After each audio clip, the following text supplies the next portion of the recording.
রাসূলের কথাগুলি এখন ধারণ করার চেষ্টা করতেছে বিজ্ঞানীরা, জার্মানির বিজ্ঞানীরা। কারণ কথা এগুলি ইথারে ভাসে। আমরা যে কথা বলি কোথায় আছে? ইথারে আছে, ইথারে ভাসতেছে এগুলি। এই কথাগুলি কিভাবে ধরা যায়, ছোঁয়া যায়, টাচ করা যায়, আনা যায়, তারা চেষ্টা করতেছে। হয়তো বা তারা পারতেও পারে। রাসূলের মুখ থেকে সরাসরি শব্দগুলি যে আওয়াজে বের হয়েছে, সেই কথাগুলি না জানি কতটা সুন্দর ছিল, কতটা মধুর ছিল। তিনি যখন কোরআন তেলাওয়াত করতেন, যার উপর কোরআন এসেছে তার কণ্ঠে তেলাওয়াত, এটা না জানি কতটা হৃদয়ের ভিতরে আন্দোলন সৃষ্টি করত। এখন তো দেখি হেরেমে যখন তেলাওয়াত শুনে, আব্দুর রহমান সুদাইস তেলাওয়াত করে, অজর দ্বারা মানুষ কাঁদে। ঠিক না বলেন? মসজিদ নববীতে এক ফজরের নামাজে আব্দুর রহমান আল হুজাইফের তেলাওয়াত শুনলাম। আমি একেবারে রওজা শরীফের ফাঁসি দাঁড়ানো ছিলাম, দেখলাম পুলিশ সদস্যরা সহকারে সব চিৎকার করে কাঁদতেছে। তিনি জাহান্নামের আয়াতগুলি তেলাওয়াত করতেছিলেন তখন ফজরের নামাজে। এখনকার এই যুগের 1000 বছর পরের ইমাম সাহেবদের তেলাওয়াত শুনে যদি মানুষের হৃদয় গলে যায়, পানি বের হয়, স্বয়ং কোরআন ওলা যদি তেলাওয়াত শোনা যায়, না জানি কতটা হৃদয়ের ভিতরে তৃপ্তি তৈরি হয়ে যাবে। তারা পারুক, অসুবিধা নেই, আল্লাহ তাওফিক দান করুক। রাসূলের কথাগুলি যদি তারা হুবাহুব রিলি করে ইথার থেকে এনে আমাদেরকে শোনাইতে পারে, আমাদের কোনো মনে কষ্ট আসেনি। এই সূরাটি ইসলামের একেবারে প্রাথমিক যুগে নাজিল হয়েছে। রাসূল আরবি সাল্লাল্লাহু আলাইহি সাল্লামের উপর যখন ওহী আসতে শুরু করল, ওহীর একেবারে প্রারম্ভিক অবস্থায় কাছাকাছি কিছু আয়াত এবং সূরা নাজিলের পরে এই সূরাটি নাজিল হয়েছে। এবং নাজিল হওয়ার প্রেক্ষাপট সম্পর্কে বলা হয়েছে, রাসূলের দাওয়াতি বিষয় মিশন ততদিনে আরবের প্রত্যেকটা ঘরে পৌঁছে গেছে। মক্কার যে সকল পুরোহিতরা ছিল, আবু জেহেল, উতবা, সাইবা, মুগীরা, সবার কাছে পৌঁছে গেছে যে মুহাম্মদ একটা নতুন দাওয়াত নিয়ে এসেছে। যেই দাওয়াতের মূল বাণী হলো, প্রতিপাদ্য বিষয় হলো লা ইলাহা ইল্লাল্লাহ মুহাম্মাদুর রাসূলুল্লাহ। এটা তাদের এই দাওয়াতের কথা তারা শুনল এবং কোরআনে কারীমের কিছু কিছু সূরা আয়াতের তেলাওয়াতও তারা শুনতে লাগল। তাদের ভিতরে কানাঘোষা হতে লাগলো, পরস্পরের সাথে পরামর্শ করতে লাগলো। এবং তারা বুঝতে পারল, ফালসটা এতটুকুন বুঝলো যে মুহাম্মদ সাল্লাল্লাহু আলাইহি সাল্লাম যে নতুন দিন নিয়ে এসেছেন, এটা পত্র পল্লবে, শাখায় প্রশাখায় ছড়িয়ে পড়বে। এটা শুধু মক্কার মধ্যে সীমাবদ্ধ থাকবে না, সারা দুনিয়ায় এটা ছড়িয়ে পড়বে, এমন একটা আভাস তারা পাচ্ছিল, উপলব্ধি করতে পারতেছিল। তারা বলতেছিল, ইন্না লাহু লাতালাওয়া ওয়া ইন্না আ'লাহু ওয়া ইন্না লাহু লাহালাওয়া ওয়া ইন্না লাহু লামুরিক ওয়া ইন্না আ'লাহু লামুসমির। এই ধর্ম এটা সীমাবদ্ধ থাকবে না, এটা ছড়িয়ে পড়বে দিক দিগন্তে, প্রান্ত থেকে প্রান্তরে, দেশ থেকে দেশান্তরে, পূর্ব থেকে প্রাচ্য থেকে প্রাচ্যাত্যে, সর্বত্র এটা ছড়িয়ে পড়বে। কিন্তু তাদের যেই ধর্মবিশ্বাস, নীতি নৈতিকতা, এটার মূলে কোরআন ইসলাম চূড়ান্ত আঘাত করেছে। তাদের বিশ্বাসে, তাদের আকীদার গায়ে আঘাত করেছে। তারা যেই ধর্মে, নীতিতে, আদর্শে বিশ্বাসী, ইসলাম তার একেবারেই উল্টা। কথা বুঝতেছেন কি না? এই জন্য তারা রাসূল সাল্লাল্লাহু আলাইহি ওয়াসাল্লামের ব্যাপারে কি করা যায়, সবাই মিলে একটা পরামর্শ সবাই বসল। তাদের সেই মন্ত্রণালয়ের নাম ছিল দারুন নাদওয়া। এটা অর্থ হলো মুফাখরা, বড়াইয়ের জায়গা, গর্বের জায়গা বলা হতো তাদের এই মন্ত্রণা গৃহটাকে। তাদের এই ক্যাবিনেট, সচিবালয়, মন্ত্রণালয়ের আবিষ্কার করেছিলেন উসাই ইবনে কিলাব। যত সিদ্ধান্ত তারা এখানেই নিত। এটা কাবা শরীফের একেবারেই পাশে, কাবা থেকে দক্ষিণে মাতাফে, বর্তমানে যেখানে মাইয়েতদেরকে শোয়াইয়া জানাজার নামাজ আদায় করে, দেখছেন না আপনারা? কাবা শরীফ থেকে দক্ষিণে যেখানে হেরেমের সীমানায় দোতলায় বা তিনতলা থেকে মুয়াজ্জিন আজান দেয়, তার ঠিক নিচে এই মাতাফের ভিতরেই হেরেম সংলগ্ন। এইটাই ছিল তাদের সেই দারুন্না দোয়ার ঘরটা। ইসলামের বিরুদ্ধে যত ষড়যন্ত্র আর সিদ্ধান্ত এখান থেকে নেওয়া হয়েছিল। রাসূলকে হত্যার সিদ্ধান্ত, ইসলামকে শেষ করে দেওয়ার যত পরিকল্পনা সব এখান থেকে। রাসূল যখন মক্কা বিজয় করলেন, এই ঘর তো তখন মুসলমানদের হাতে চলে আসলো।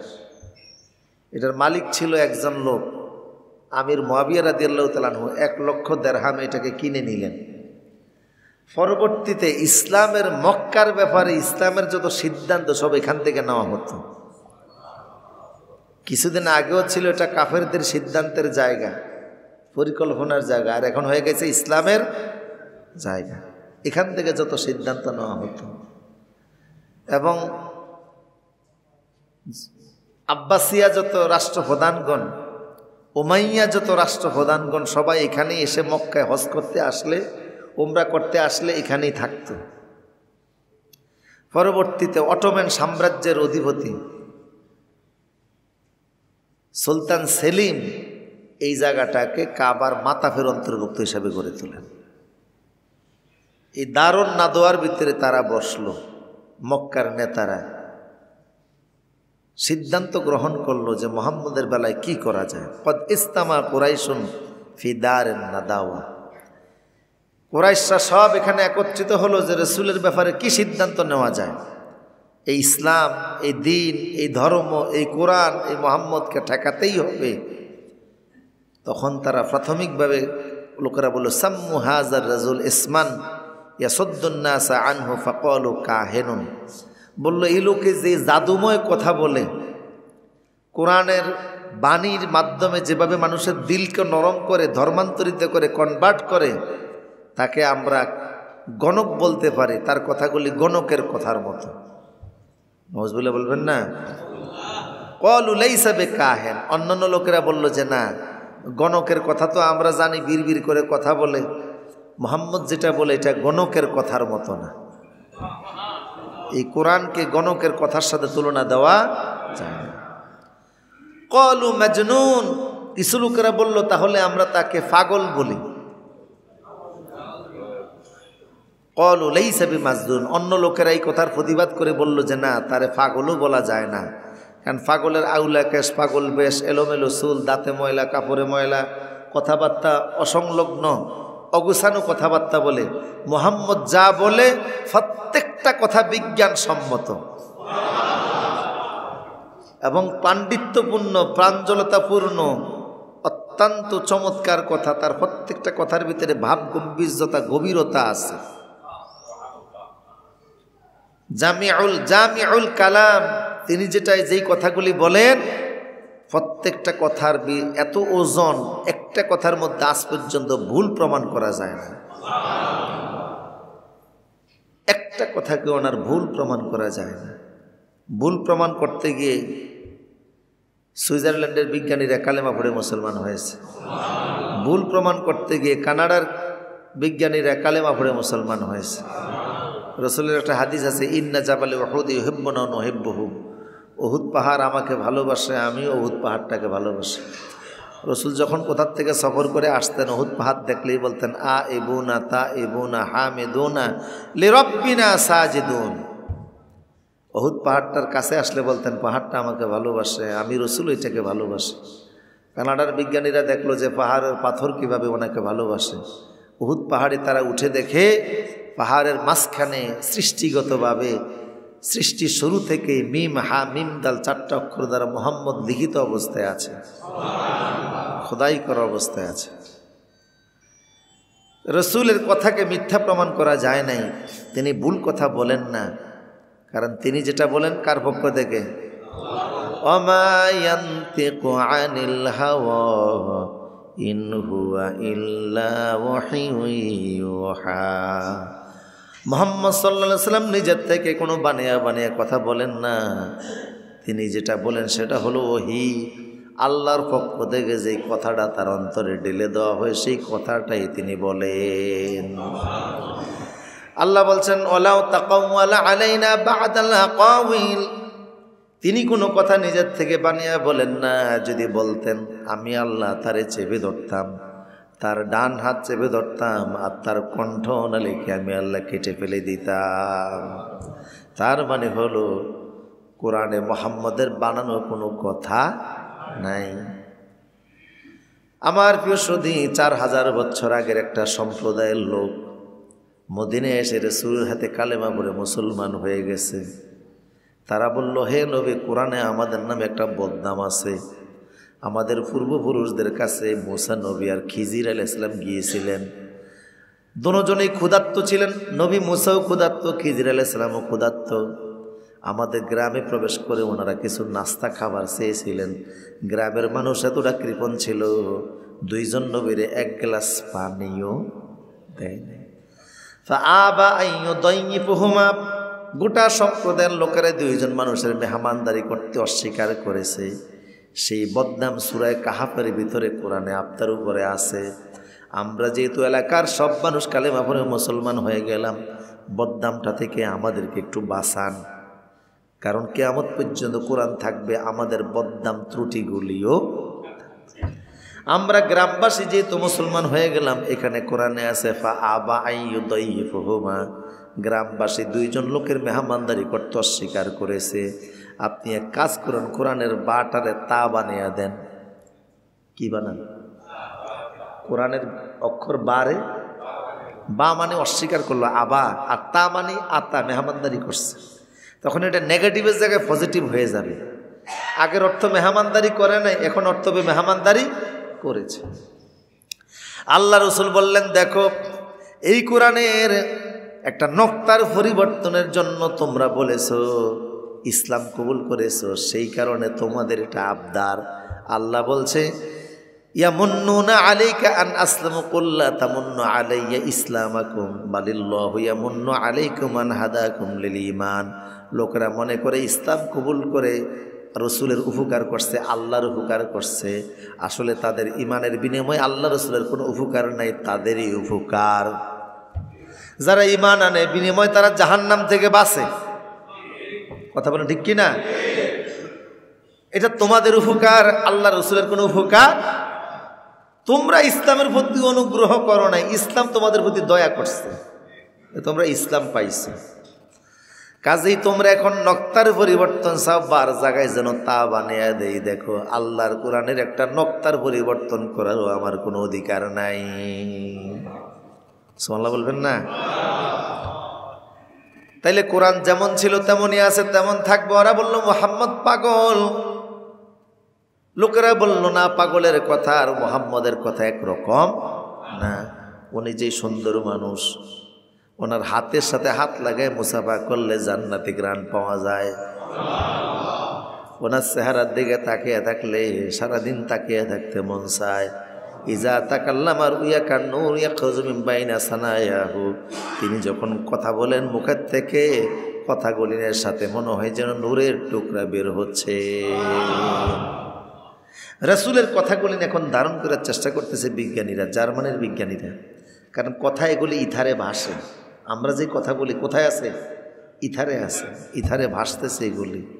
এই কথাগুলি কিভাবে ধরা যায়, ছোঁয়া যায়, টাচ করা যায়, আনা যায়, তারা চেষ্টা করতেছে। হয়তো বা তারা পারতেও পারে। রাসূলের মুখ থেকে সরাসরি শব্দগুলি যে আওয়াজে বের হয়েছে, সেই কথাগুলি না জানি কতটা সুন্দর ছিল, কতটা মধুর ছিল। তিনি যখন কোরআন তেলাওয়াত করতেন, যার উপর কোরআন এসেছে তার কণ্ঠে তেলাওয়াত, এটা না জানি কতটা হৃদয়ের ভিতরে আন্দোলন সৃষ্টি করত। এখন তো দেখি হেরেমে যখন তেলাওয়াত শুনে, আব্দুর রহমান সুদাইস তেলাওয়াত করে, অজর দ্বারা মানুষ কাঁদে। ঠিক কিনা বলেন? মসজিদ নববীতে এক ফজরের নামাজে আব্দুর রহমান আল হুজাইফের তেলাওয়াত শুনলাম। আমি একেবারে রওজা শরীফে ফাঁসি দাঁড়ানো ছিলাম, দেখলাম পুলিশ সদস্যরা সহকারে সব চিৎকার করে কাঁদতেছে। তিনি জাহান্নামের আয়াতগুলি তেলাওয়াত করতেছিলেন তখন ফজরের নামাজে। এখনকার এই যুগের 1000 বছর পরের ইমাম সাহেবদের তেলাওয়াত শুনে যদি মানুষের হৃদয় গলে যায়, পানি বের হয়, স্বয়ং কোরআন ওলা যদি তেলাওয়াত শোনা যায়, না জানি কতটা হৃদয়ের ভিতরে তৃপ্তি তৈরি হয়ে যাবে। তারা পারুক, অসুবিধা নেই, আল্লাহ তাওফিক দান করুক। রসুলের কথাগুলি যদি তারা হুবাহুব রিলি করে ইথার থেকে এনে আমাদেরকে শোনাইতে পারে, আমাদের কোনো মনে কষ্ট আছে নেই।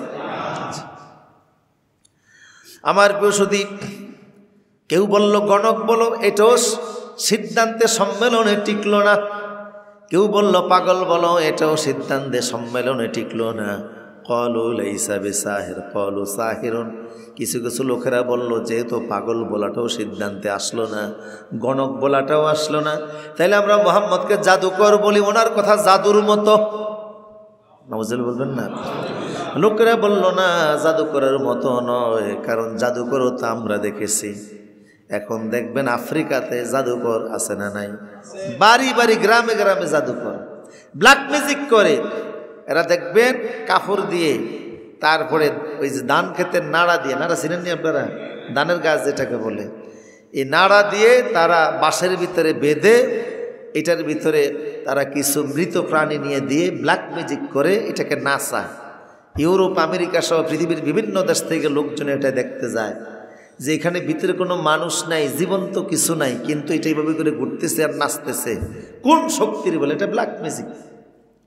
এই শিক্ষা ভারতেও এখন শুরু হয়েছে, এই দেশেও কিছু লোকের আনার চেষ্টা করতেছে। ব্ল্যাক ম্যাজিক, এটার উপর বিশ্বাস করলে ঈমান থাকবে না। কুফরি কালামের মাধ্যমে মানুষ এগুলি করে থাকে। তো এই তারা বলল যে মুহাম্মদের কথা জাদুকরের মতো।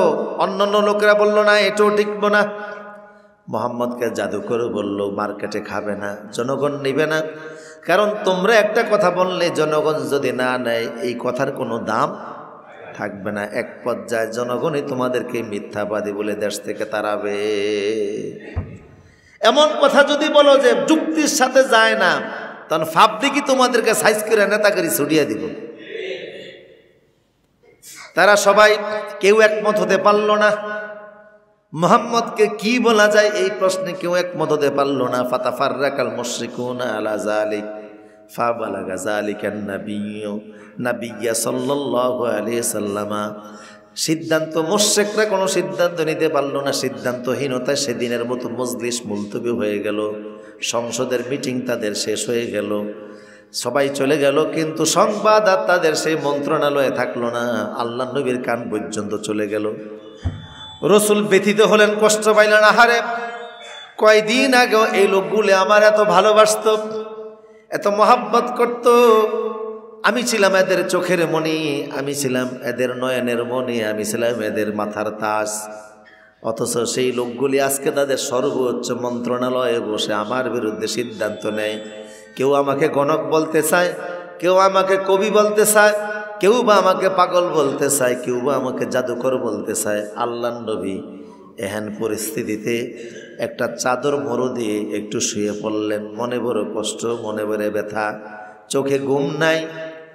এই অবস্থায় তিনি চাদর মুড়ে দিয়ে যখন শুয়ে রইলেন, তাৎক্ষণিক আল্লাহ পাক ইয়া আইয়ুহাল মুজাম্মিল বলে নবীর একটা ডাক দিলে। আল্লাহ নবীকে বলতেছেন, ইয়া আইয়ুহাল মুজাম্মিল কুমিল লাইলা ইল্লা কলিলা। সুবহানাল্লাহ বলবেন না? সেই সময়টা ছিল রাত্রিবেলা। কোন সময়? ধরেন যে মাগরিবের পর হবে, রসুল ঘুমিয়ে আছে, আল্লাহ ডাক দিচ্ছে ইয়া আইয়ুহাল মুজাম্মিল। ইয়া মোহাম্মদ বলে ডাক দিতে পারতেন, না দিয়ে বলছে ও চাদরওয়ালা, চাদর গায়ে দিয়ে আপনি শুয়ে আছেন। মুজাম্মিল, কাপড় আবৃত হয়ে শুয়ে আছেন। হে চাদরওয়ালা, সুবহানাল্লাহ বলবেন না? ডাকটা মহব্বতের না? এই ডাকের ভিতরে স্নেহ আছে, ভালোবাসা আছে, মায়া আছে, বন্ধুত্ব আছে, মহাব্বত পরিপূর্ণ আছে। ডাক দিলেন, ইয়া আইয়ুহাল মুজাম্মিল, হে চাদরওয়ালা, হে চাদরওয়ালা, চাদর মুড়ে দিয়ে আপনি শুয়ে আছেন। আপনার প্রতি তারা যে সিদ্ধান্তগুলি নিয়েছে, মনোকষ্ট হয়েছে, মনে ব্যথা পেয়েছেন। এখন কিন্তু গুরু দায়িত্ব আপনার কাছে চলে এসেছে। আপনার সামনের বিশাল বড় দায়িত্ব আছে, এই দায়িত্ব আপনার পালন করা লাগবে। এই জন্য শুয়ে থাকলে চলবে না, কম আপনি দাঁড়ান। সুবহানাল্লাহ। আল্লাহ রসুল কি করতে বলে? কি করবেন? দাঁড়ায় কুমিল লাইলা। এই লাইলুন শব্দের আগে আলিফ লাম আছে, এটা মারেফা, এই হিসেবে বোঝা যায়। আল্লাহ বলতেছেন দাঁড়ান, সারাটা রাত ইবাদতের মধ্যে কাটান। ইল্লা কলিলা, তবে শরীরের একটু আরামের দরকার আছে, একটু ঘুমায়েন। নিসবাহু আও ইনকুস মিনহু কালিলা, অথবা অর্ধেকটা রাত আপনি ইবাদতের মধ্যে কাটান, আর অথবা যদি তার থেকে কম করতেছেন একটু করেন। তার মানে হলো যে দিন রাত মিলিয়ে 24 ঘন্টা, তো 12 ঘন্টা দিন 12 ঘন্টা রাত, রাতের 12 ঘন্টার অর্ধেকটা মানে 6 ঘন্টা আপনি টোটাল ইবাদতে কাটান। আবার যদি মনে করেন 6 ঘন্টার জায়গায় একটু বাড়ে 8 ঘন্টা 9 ঘন্টা 10 ঘন্টা করবেন বা 12 ঘন্টায় করবেন, তাও আপত্তি নেই। আবার যদি মনে করেন 6 ঘন্টার সাথে একটু কমে 5 ঘন্টা 4 ঘন্টা করবেন, তাও আপত্তি নাই, আপনি করেন। তবে রাতের প্রত্যেকটা রাত ইবাদতের মধ্যে কাটান। আরো জোরে বলুন।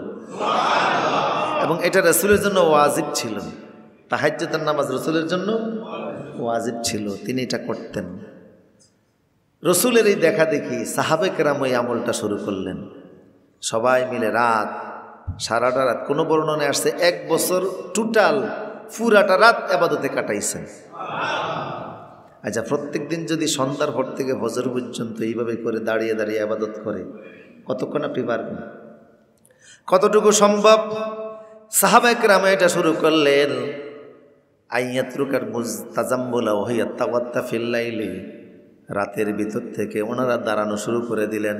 হাদিস সাক্ষী, যখন সাহাবে কেরাম এইভাবে করে দাঁড়ানো শুরু করে দিল, পরিস্থিতি এমন হয়ে গেল ওনাদের পা ফুলে যাইতে লাগলো। রসুল বলতেন, সকালবেলা আয়েশা সিদ্দিকা বলতেন রসুল পায়ের ভিতরে জুতা প্রবেশ করাতেন, কিন্তু জুতার ভিতরে পা ঢুকতো না, পা ফুলে গেছে। পায়ের ভিতর থেকে পানি বের হতো, সারা রাত দাঁড়িয়ে থাকার কারণে এতটা পা ফুলে গেছে। সাহাবে কেরামে আমল করা শুরু করেছে। কেউ বলছেন এটা 1 বছর ছিল, কেউ বলেছেন এটা মক্কা 10 বছর ছিল।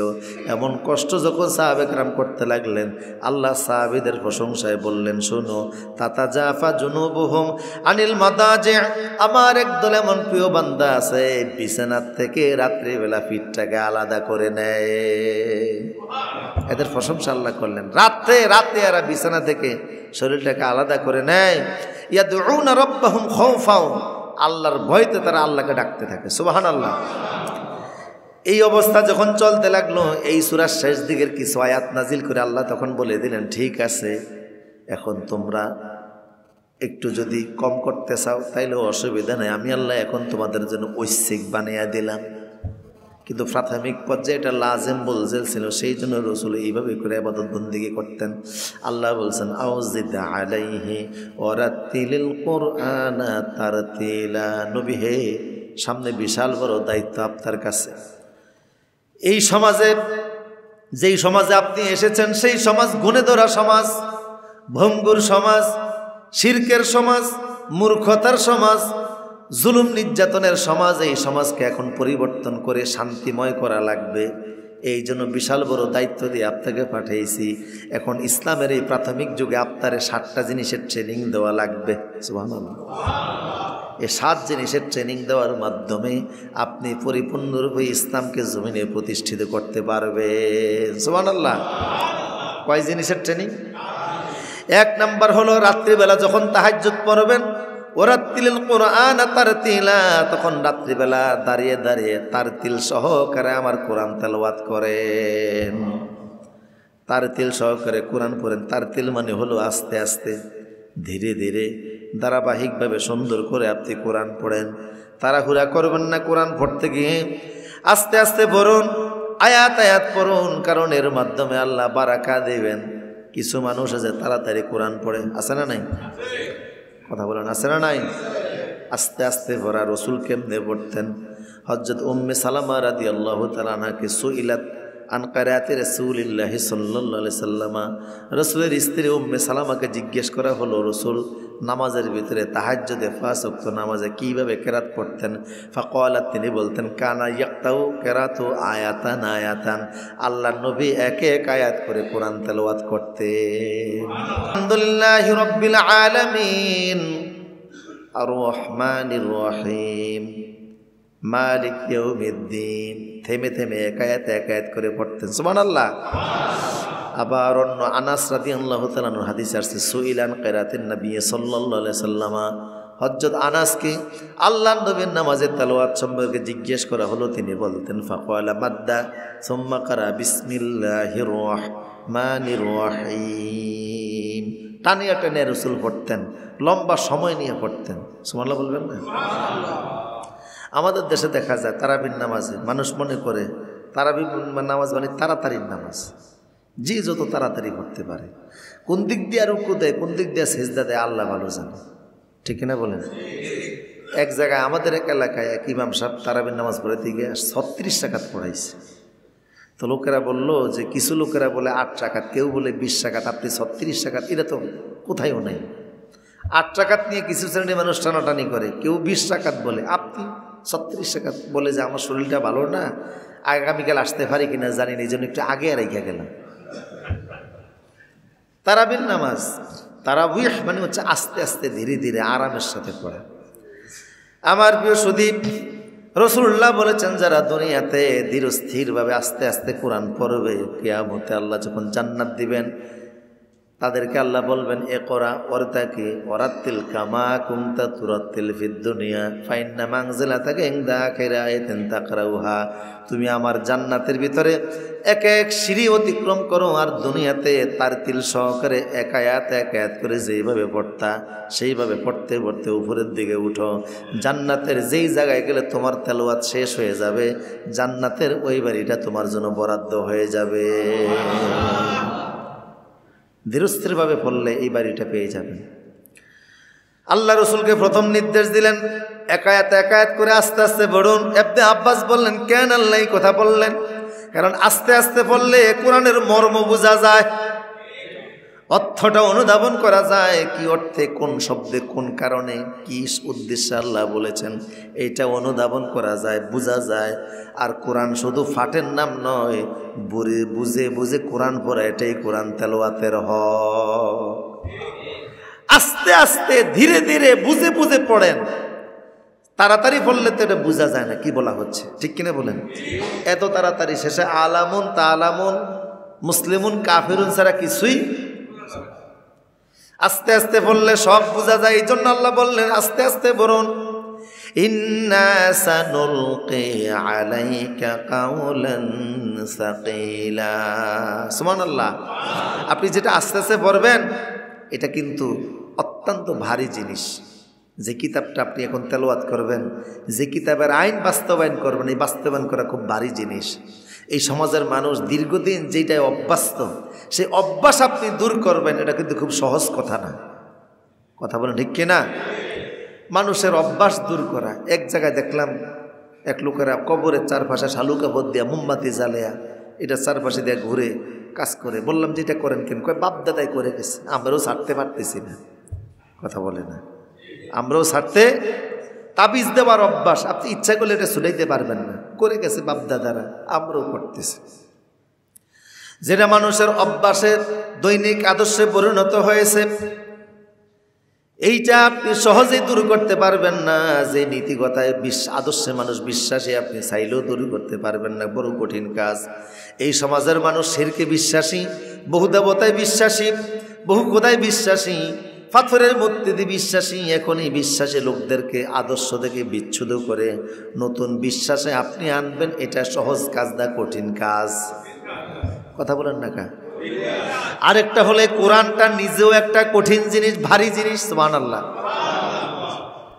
আপনি যে কাজটা করবেন সেটাও যেমন কঠিন, কোরআনটাও অনেক ভারী, অনেক কঠিন জিনিস। সেই জন্য আয়েশা সিদ্দিকা রাদিয়াল্লাহু তাআলা আনহা বলতেন, আল্লাহর নবী রাত্রিবেলা যখন দেখতাম যে কোরআন তেলাওয়াত করতেন, রসুলের উপর যখন ওহী নাজিল হতো, আমি দেখতাম ওয়ালাকাদ রাআইতুহু ইয়ানজিলু আলাইহিল ওয়াহয়ু সাল্লাল্লাহু আলাইহি সাল্লাম ফিল ইয়াউমিস শাদীদিল বারদে। প্রচণ্ড শীতের দিনে যখন মানুষ শীতে কাঁপতেছে, শীতের পোশাক সবার গায়ের ভিতরে জড়ানো আছে, এরপরও প্রচণ্ড শীতে মানুষ কাঁপতেছে। ফায়াফসামু আনহু হুয়া জাবিনহু লা তাফাসসাদু আরাকা। তখনও দেখতাম আল্লাহর নবীর উপর ওহী নাজিল হওয়ার কারণে হুজুরের কপাল থেকে টপ টপ করে ঘাম ঝরতেছে। খুব কঠিন, অত্যন্ত ভারী জিনিস এই ওহীটা। সানুলকি আলাইকা কাওলান সাকিলা, এর সাথে ভারী জিনিস আর হয় না। হযরত যায়েদ ইবনে সাবিত বলেন যে একদিন রাসূলের উরুর সাথে আমি উরুটা মিশাইয়া বসছিলাম। রসুলের উড়ুর সাথে আমার উড়ু মিশানো, রসুল উড়ু লাগিয়ে রাখছেন, সরান না। এমন সময় দেখি রসুলের উপর ওহি আসতেছে। হঠাৎ করে দেখলাম যে ওহির ওজনে আমার রান মনে হয় যেন ছিঁড়ে টুকরা হয়ে যাবে। শুধু রসুলের উড়ুর সাথে আমার উড়ুটা মিশানো। এমন সময় ওহি নাজিল হচ্ছে, ভাতটা রসুলের উপরে কেমন তা তো রসুল নিজে বুঝেন, কিন্তু রসুলের উড়ুর সাথে যে আমার উড়ু মিশানো, মনে হয় যেন আমার উড়ুটা ভেঙ্গে টুকরা হয়ে যাবে। এটা অনেক ভারী জিনিস, কথা বুঝতেছেন কিনা? এত ভারী জিনিস হাদিস শরীফের মধ্যে আসছে, আল্লাহর নবীর উপর যখন ওহী নাজিল হতো, রসুল যদি ওটের উপর থাকতেন, ফামাস্তাতিউ আন তাহাররাকা হাত্তা ইয়াসিররা আনহু, ওট রসুলের উপর, ওটের উপর রসুল বসার ওহী নাজিল হচ্ছে। আপনারা দেখবেন ওট এমন এক প্রাণী, 50 মণ, 60 মণ, 70 মণ, 100 মণ পর্যন্ত বহন করার ওটের যোগ্যতা আছে না নাই? শক্তি এত বেশি, 100 মণ জিনিসও সে বহন করার মতো ক্ষমতা রাখে। কিন্তু যখন ওহী নাজিল হতো, দেখা যেত যে ওহির ভারে উট তার ফ্যাটটা মাটির সাথে লাগিয়ে দিয়েছে, এবং যতক্ষণ পর্যন্ত ওহী নাজিল চালু থাকতো, এক সামান্য পরিমাণ উটটা নড়াচড়া করার সাহস পেত না, শক্তিতেই আসতো না। ওহির ভাব কেটে গেলে উট নড়াচড়া করতে পারতো, তার আগে পারতো না। তাহলে বুঝে গেল ওহির একটা ওজন আছে না নাই? দুনিয়াতে কোরআনের এত ওজন আল্লাহ কেন দিলেন? রসুল বলেছেন, শোনো, ক্বালা সাকুলা ফিদ দুনিয়া সাকুলা ইয়াউমাল কিয়ামা ফিল মিজান। যারা কোরআন হেফজ করবে, কোরআন যারা নিয়মিত পড়বে, কোরআন যারা অধ্যয়ন করবে, কোরআন ভিত্তিক জীবনযাপন যারা করবে, কিয়ামতে মিজানের পাল্লা আল্লাহ নিজে ভারী বানিয়ে দিবে। মিজানের পাল্লাটাকে আল্লাহ ওজনে ভারী বানাবেন। এই জন্য দুনিয়া কোরআনের যে ওজন আছে, ওহী নাজিল করার সময়টা আল্লাহ আমার মাধ্যমে বিশ্ববাসীকে দেখিয়েছেন। কোরআনের কি আছে? ওজন আছে। এমনিতে আপনি নিতে পারেন, ধরতে পারেন, বুকে নিতে পারেন, আপনার কাছে ওজন মনে হয় না, কিন্তু এটার প্রকৃত অর্থে যেই ওজন, যার উপর নাজিল হয়েছে তিনি দেখিয়ে গেছেন। সুবহানাল্লাহ বলেন। মুসা আলাইহিস সালাম বলছেন যে আমার উপর যখন ওহী নাজিল হচ্ছিল, 2 হাত দিয়ে ধরলেন তাও উঠে না, সমস্ত শক্তি একত্রিত করে ধরলেন তাও উঠে না। জিবরাইলকে বলেন আপনি একটু সহযোগিতা করেন, আপনি আমার কাঁধে এটা উঠাইয়া দেন। যে তক্তা ফলক, কাঠের তক্তার মধ্যে তাওরাত লেখা ছিল, বুঝেছেন কথা? এই ফলকটা ওনার কাঁধে উঠানোর জন্য উনি চেষ্টা করলেন, উঠে না। জিবরাইল চেষ্টা করে, উঠে না। জিবরাইল বলেন আমি যেহেতু পারি না, আমার পার্শ্ববর্তী 70,000 ফেরেশতা আছে, এরা আমার সাহসতা সবসময় আমার সাথেই থাকে, তাদের সহযোগিতা নিলেন, তাও উঠতেছে না। মুসা আলাইহিস সালাম আল্লাহরে বললেন এটা আমি পারি না, জিবরাইল পারে না, ওনার সহযোগে 70,000 ফেরেশতা পারে না, তো এটা যদি কাঁধেই উঠাইতে না পারি, বাড়িতে নেবো কীভাবে, আর পাবলিকের দেখাবো কীভাবে, আর আমল করবো কীভাবে? বুঝেন না কথা? এটার যদি বহনের ক্ষমতাটাই আমি না রাখি, তা আমল করব কিভাবে, আর বাড়ি বা নিব কীভাবে, পাবলিকেরও বা আমি এটা দেখাবো কীভাবে? আল্লাহ বলেন আমার আসমানি কথার যে ওজন আছে, এটা বুঝাবার জন্য এটা করছি। যাও এখন হালকা করে দিলাম, এখন তুমি নিতে পারবা। সুবহানাল্লাহ। যাই হোক, পরে তিনি বাড়ি নিয়ে গেলেন। তো তাওরাতের যদি এত ওজন হয়, কোরআনের ওজন আরো কম না বেশি? আরো বেশি। এটা ফাল্লায়, মিজানের ফাল্লায় বাড়ি হবে। এই জন্য আল্লাহ ওহির সময় রসুলকে এটা দেখিয়েছেন। তা আল্লাহ পাক বললেন নবী হে, 7টি কাজ করা লাগবে। কোরআন ধীরস্থিরভাবে আস্তে আস্তে পড়া লাগবে। 2 নম্বর আরেকটা কাজ করা লাগবে, ওয়াজকুর ইসমা রব্বিক, ওয়াজকুর ইসমা রব্বিক, বেশি বেশি করে আমি আল্লাহর স্মরণ করা লাগবে। ইন্নালাকা ফিন নাহারে সাবহান তাওয়িলা, দিনের বেলায় তো অনেক কাজে ব্যস্ত থাকেন, তারপরও কাজের ফাঁকে ফাঁকে যখনই সুযোগ পান আমি আল্লাহরে ডাকা লাগবে। সুবহানাল্লাহ। প্রত্যেকটা কাজের শুরুতে আমার জিকির করা লাগবে। এটা দ্বিতীয় ট্রেনিং। বর্তমানে যেই কাজে আপনি নামতেছেন, এই মিশনে গেলে প্রথম হলো কোরআনের সাথে সম্পর্ক, দ্বিতীয়ত হলো কার সাথে সম্পর্ক? বেশি বেশি করে জিকির করা। 3 নাম্বার হলো ফাত্তাখিযহু ওয়াকিলা, রব্বুল মাশরিকি ওয়াল মাগরিবি লা ইলাহা ইল্লা হুয়া ফাত্তাখিযহু ওয়াকিলা। 3 নাম্বার হলো উকিল হিসাবে আমি আল্লাহই একমাত্র আপনার জন্য যথেষ্ট থাকবো। আমি ছাড়া কাউরে উকিল নেওয়া যাবে না। উকিল বুঝেন তো আপনারা? আমরা যখন মামলা মোকদ্দমায় কোনো ঝামেলায় পড়ি, কার কাছে যাই? উকিলের কাছে ফাইলপত্র দিয়া বলি যে আমার সমস্ত দায়ী দায়িত্ব আপনার হাতে, এখন আর আমার হাতে কোনো কাজ নাই, যা করবেন আপনি, আমি আপনার হাতে সুপর্দ করলাম।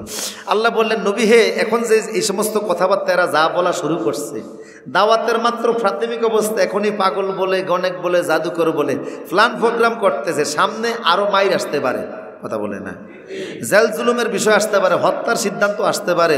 আপনি কোনো টেনশন করবেন না, সমস্ত বিষয়ের জন্য উকিল হিসাবে আমি আল্লাহ আছি, সব আমার উপর ছেড়ে দেন। উকিলকে আমি যেহেতু উকিল হয়েছি, আপনার আর কোনো টেনশন নাই। এরপরে আবার বললেন, অসবির আলা মা ইয়াকুলুনা, ওরা যা বলে ধৈর্য ধারণ করবেন। এর 4 নম্বর পরামর্শ, গাবড়ে যাবেন না, ওদের কথার কারণে, তির্যক কথার কারণে দাওয়াত ছেড়ে দিবেন না, ময়দান ছেড়ে দিবেন না। অসবির আলা মা ইয়াকুলুনা, আপনি ধৈর্য ধারণ করবেন। 5 নম্বর, 6 নম্বর আল্লাহ বললেন, ওয়াহজুরুহুম হাজরান জামিলা, আর ওরা যা বলে ভদ্রতার সাথে এড়িয়ে যায়েন। কাফেররা মনে করতে পারে যে মোহাম্মদ আমাদের কথার জবাব দেয় না, মনে হয় তিনি দুর্বল। আসলে আপনি দুর্বল না, আমি আল্লাহ আপনার সাথে আছি। তবে আপনি ভদ্রতার সাথে এড়িয়ে যান, ভদ্রতার সাথে এড়িয়ে যান, তাদের কথার কোনো জবাব দিয়েন না। কথা বুঝতেছেন কি না? ওরা যা বলার বলুক, ওদের কথার কি দেওয়ার দরকার নেই, কোনো জবাব দেওয়ার। ওরা বলতে বলতে একসময় নিজেরাই থেমে যাবে। ওদের কথার, কেউ যদি আপনার একটা গালি দেয়, আপনি যদি গালিটা না নেন, গালিটাকে আপনি পর্যন্ত আসলো না, তার মুখের নিচে পড়ে আছে, তার মুখ থেকে এটা বের হয়েছে, ইথারে এটা আসতেছে, আপনি পর্যন্ত নিলেন না। কিন্তু আপনি যখন জবাব দিয়ে দিলেন, তখন দেখা গেল গালিটা এক জায়গায় আছে না, 2 জায়গায় চলে গেছে। ভদ্রতার সাথে এড়িয়ে চলা, জবাব না দেওয়া, চুপচাপ থাকা, হইল তো। আপনি না নিলেই তো হলো, আপনি গায়ে মাখলেন না, তুই তো হয়ে গেল।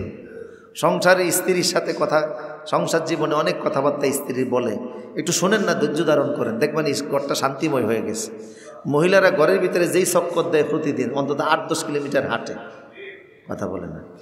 আপনি মনে করেন এটা তো আমার বিল্ডিংয়ের ঘর, কিন্তু সারাদিন কাজ কাম, বিছানাপত্র থেকে নিয়ে রান্নাবান্না সহ যেই ঘুরে, এমন ঘুরে যদি এক জায়গায় আপনি ঘুরতেন, মাথায় পানি ঢালা লাগতো প্রত্যেক সন্ধ্যার সময়। তাহলে এই কাজের কারণে একটু বিতৃষ্ণা, একটু বিরক্ত হয়ে 2-4টা কথা বলতেই পারে। একটু চুপচাপ থেকে হজম করেন, দেখবেন ঘরটা জান্নাতের টুকরা হয়ে গেছে। এই জন্য রসুল বলছেন যে চুপ থাকো, তোমার ঘরটা প্রশস্ত হয়ে যাবে। তার মানে হচ্ছে একটু কথা কম বলো, প্রত্যেক কথার জবাব দিতে যেও না, ভদ্রতার সাথে এড়িয়ে যাও, দেখবা ঘরটা শান্তিময় হয়ে গেছে। এই কথা বললেই যত মুসিবত। কথা বুঝে আসছে নি? শেষ আল্লাহ রসুলকে বলছেন, ওয়াজারনি ওয়াল মুকাজ্জিবিনা উলিন নি'মাতি ওয়া মাহকিলহুম কালিলা, আর ওদের মোকাবেলায় এই মিথ্যাবাদী সম্পদশালী এরা, বিশাল বড় সম্পত্তির মালিক, নেতা, অনেক কিছু নিজেদেরকে দাবি করে, এদের মোকাবেলায় আপনি আমারে ছেড়ে দেন, আমি আল্লাহ এদের আগাগোড়া দেখে নেব। এগুলি আমি দিয়েছি, আবার ফকিন্নি বানাইতে আমার বেশি সময় লাগবে না। কথাকে বুঝে আসছে? ইসলামের দাওয়াত দেওয়ার ক্ষেত্রে রসুলের এই 7টা পরামর্শ দিলেন। রসুল এগুলি অনুসরণ করলেন, আল্লাহ যেভাবে বলছেন সেভাবে ইসলাম কায়েম হয়ে গেল। সুতরাং দিন যারা প্রতিষ্ঠা করতে চায়, এই গুণাবলীগুলি তাদের মধ্যে আসতে হবে। কথাকে বুঝে আসছে? আল্লাহ আমাদের সবাইকে তৌফিক।